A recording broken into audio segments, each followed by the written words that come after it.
Hey guys, so this is my Harvest Right freeze dryer, and it's telling me to change my oil. So it tells me right here, and it's about every 4 or 5 loads it tells me to change my oil. So I have the standard vacuum pump here, and it's just telling me to change my oil. So I have a load full of elderberries that I'm gonna run. We went and wild crafted elderberries the other day, and so I want to change my oil, and so just a couple of things I wanted to show you while I get ready to do that. So I see that there. So this is my pump that I have. And I got this tray from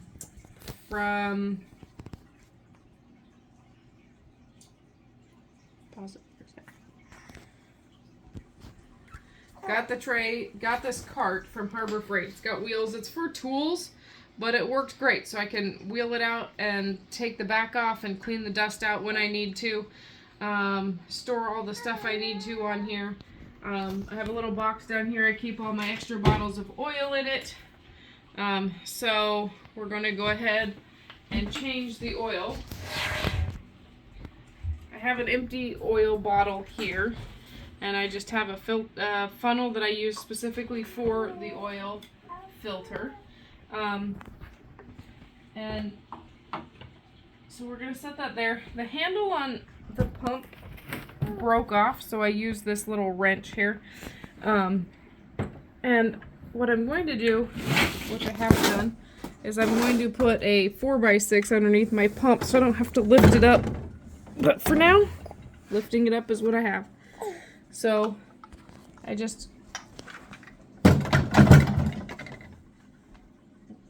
tip it forward there, take the pump cap off. It's got an O-ring here, don't lose that, and put it here because otherwise I lose it. And I stick it right there so I don't lose it. And I prop my butt in the chair because it's easier this way to manhandle this pump.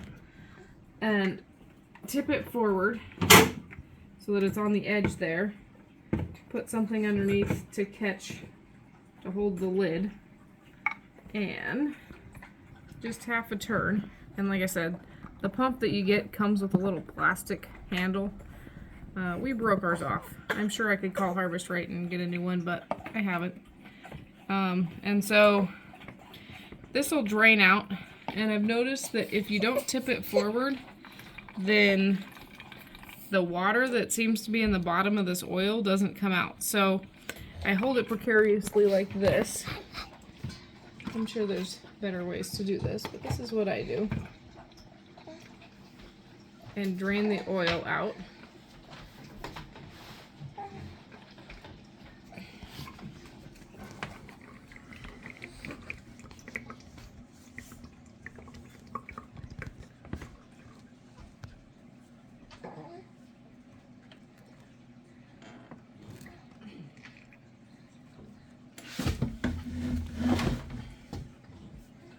The pump is heavy, that's why that 4x6 would come in handy.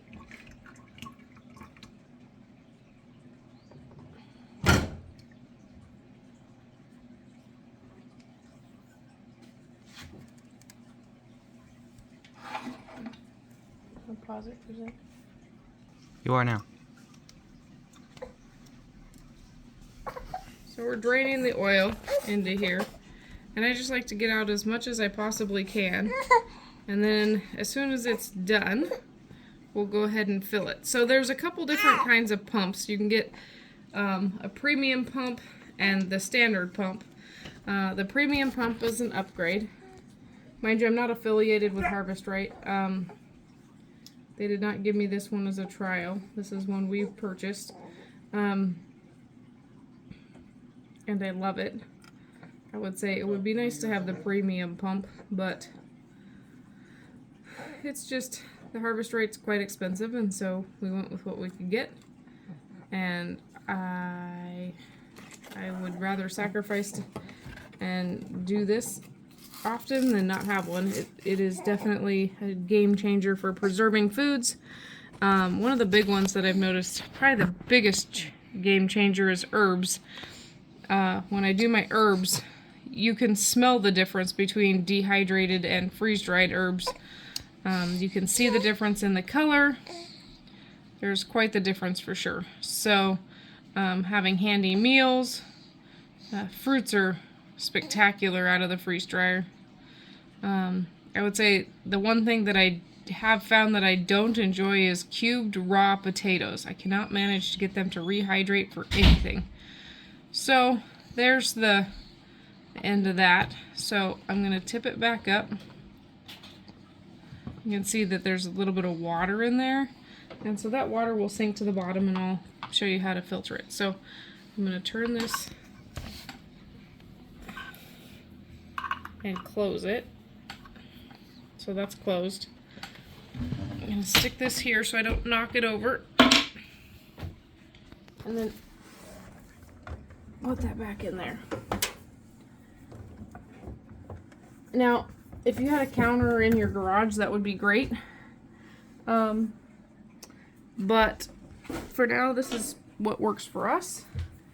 So I have a bottle of filtered oil here. I don't know that there's any limit on the amount of times you can reuse this oil.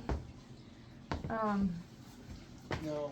So I just keep reusing it, and it looks clear after I filter it. So I have the same filter, or the same funnel that I have here. So I double check that's closed, and this is my fill line. So I use the same funnel in this hole here, the fill hole.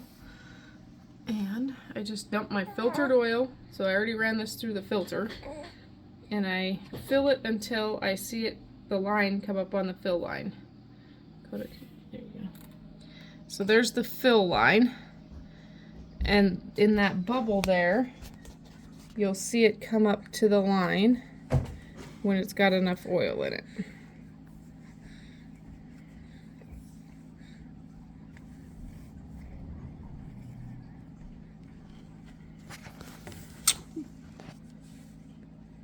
And there it is, right there, full. Okay.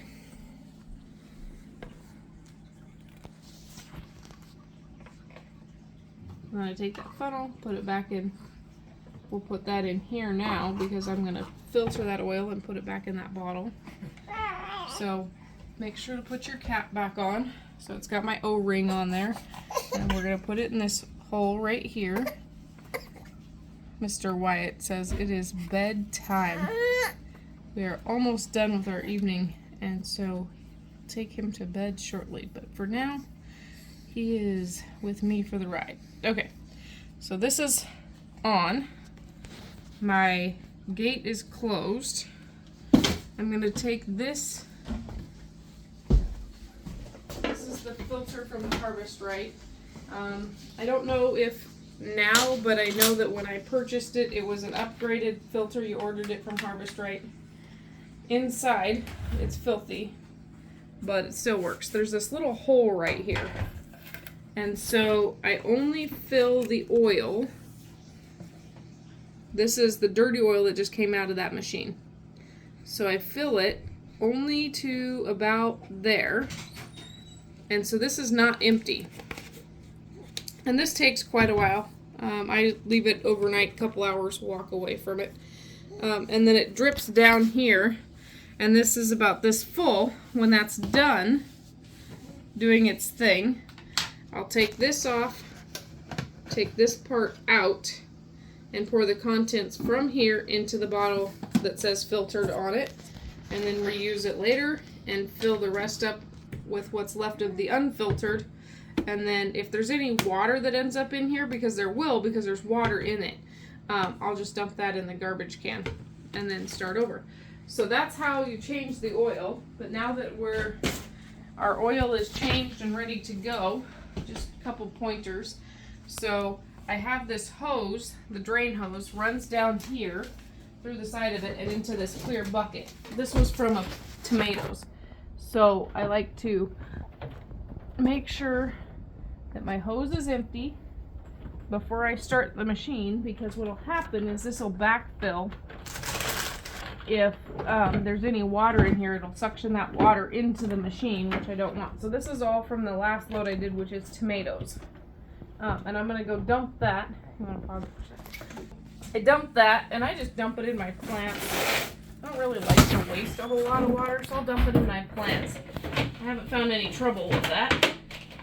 Most of the nutrients stay with the vegetables and the fruits that you dehydrate. So it's clear, and I don't see any problem with it, and I haven't killed the plants yet. So that's what I do with it. So I put the hose back in, close the valve on the hose. So you want to shine on them? So this is a ball valve, and when it is perpendicular, it is closed, and when it's runs along with it parallel, then it is open. So right now it is closed, and that's what is required for the suction. So the next thing to do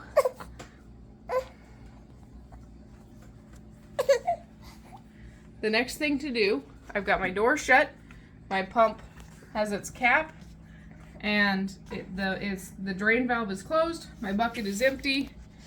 So I just push start. My trays in here were not frozen, so not frozen. And then load the food into the freeze dryer, close the drain valve. And those two things are done. So I hit continue. And that is it. This will tell you what it's doing. It's telling you that there's 71 degrees in there. It's been running for a few seconds, and it's just counting how long it's been running. And that's about it. And then when it's done, it will beep and tell me that it's done, and we'll take our food out and test it. So we'll check that out a little later. Thank you for watching us, and have an amazing day.